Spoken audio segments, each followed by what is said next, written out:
Robinson Crusoe Chapter 3. Much time passed. Soon another year was gone, and then another, and then 10 more. I had built even more reinforcements for my fort and planted more trees to hide myself. I had tamed some goats and was able to milk them. I had even caught a parrot and taught it to speak. I was always trying to make my life better. I spent much effort making clay pots in which I could boil water, and fashioning a system for turning my wheat into flour to bake bread. As all of my original clothes had worn out, I had to make new clothes from goat skins. I had also wasted several months building a boat from a huge tree trunk. When I had finished the boat, it was too heavy for me to drag it to the water. Early one morning, I was out for a walk when I saw 5 empty canoes on shore. Each canoe could hold 5 or 6 men. My old fear of the cannibals returned, but I had to investigate. I was very careful as I crept through the forest along the beach front. I soon was close enough to see them clearly. There were 3 of them dancing wildly around the fire. Then I saw their prisoners, 2 poor fellows lying tied up on the beach. I felt sick because I knew the savages were going to roast them and eat them. The savages surrounded the first man and killed him with a blow to the head. The second prisoner then suddenly got up and ran away. He ran very fast. Then I saw he was running down the beach towards my house. Only 3 of the savages chased him. The others were all busy cutting up the first man. Staying in the woods, I followed them along the beach. When the prisoner came to the creek that ran down the hill behind my house and into the sea, I was sure he would be recaptured. But he crossed the creek quickly. The 3 savages passed by the creek. One went back and the other 2 swam across slowly. There was a lot of space between the man and his pursuers, and I knew I could save him. He was not in the forest near my house. I jumped out in front of him. He was more scared of me than of the man-eating savages. I signed to him to stay still. When the 2 savages came, I killed one with the butt of my gun and the other I shot. The man was very grateful. He kissed the ground and rubbed his head on my foot. I could tell he was saying he would be my slave. He buried the 2 men in the case the other savages came down the beach. Then I took him back to my fort. He seemed like a nice fellow. By evening, the other savages had all left the island. They had not tried to find their 2 missing companions. My first task with my new friend was to teach him to speak and to understand me. I named him Friday because that was the day I met him. Even though he seemed like a nice fellow, for some time I did not fully trust him. I made him sleep outside, but I soon learned that he so wanted to please me and would do anything for me, so that I need not to fear him. We became good friends, and I taught him about everything I did on the island. He did everything well and learned very quickly. It was only my gun he could get used to.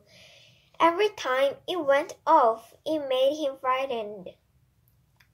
I once heard him ask the gun not to kill him. After he learned to speak English well, he and I often spoke of his home island. I also asked him how I could meet with white men. I hoped one day I could help me get off the island. One day, Friday and I climbed up the tallest hill on the island. The sky was clear and we could see far. My home! My home! Friday shouted and pointed to the west. So you wish to be back in your island? I asked. Oh yes, very much so. What would you do there? Go back to your old ways and eat the flesh of man? No. I will eat bread and goat and tell my friends and family to love God and pray. Then we should make a big boat and you will be able to go home. Are you angry at me? Friday asked suddenly. He seemed very upset. No, I'm not. Why did you say such a thing? Then why are you sending me home? But you want to go home? No, only if you go too, sir. Me? What? Me? But they will eat me. No, sir. Nobody will eat you. They will love you. I will teach them about how you saved my life. When Friday said this, I became sad. I realized he truly loved me and was very devoted. From then on, I trusted him as my greatest friend. I decided we should build a boat that would take us to his island.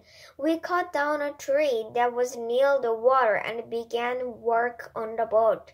We worked very hard on the boat for several weeks. Then one day, Friday interrupted me as I was sewing. Sir, very bad. What is it, Friday? What's wrong? Many boats, sir. 1, 2, 3 boats. And many cannibals. Okay, Friday, don't be afraid. We'll fight them. Will you stand by me and do as I say? Yes, of course, sir. But there are so many, and we're just 2. But we have guns. With our guns, we will be able to defeat them easily, I said. By that time, Friday had grown used to the guns and could use them as well as I could. We then ran back to our fort. We grabbed the guns and went down to the beach near where they usually held their feasts. Friday and I sat in the bushes. We could see that there were about 15 savages and they had 2 prisoners. When they were about to kill one of the prisoners, I told Friday to fire. We both opened fire and 8 savages fell to the ground, 3 dead and 5 wounded. The others were completely confused. They did not know where the firing was coming from and the noise frightened them. We reloaded and killed 5 more. The rest ran to their canoes and paddled away. Friday continued firing at the savages as they fled, and I went to free the prisoner who was still alive. I cut his cords and tried to calm him, but he was very afraid of me. I had to call to Friday to come and tell the men not to be afraid. But when Friday looked into the prisoner's face, he fell to his knees and cried. Then he kissed the man's feet. I was very surprised. For several minutes, Friday could not speak. Finally, he told me the man was his father. Friday's father was ill, so we took him to our fort and gave him fresh water and grapes. That night there was a fierce storm. Friday and I guessed that all the savages we had seen, that they must have died in it. Eventually, Friday's father recovered and wanted to return to his home. I could understand this and knew Friday would have to help him. Friday promised he would return, but I knew he would even if he had not said so. One day, when there was a fair wind, Friday and his father got in one of the canoes the savages had left behind, and they departed for their home.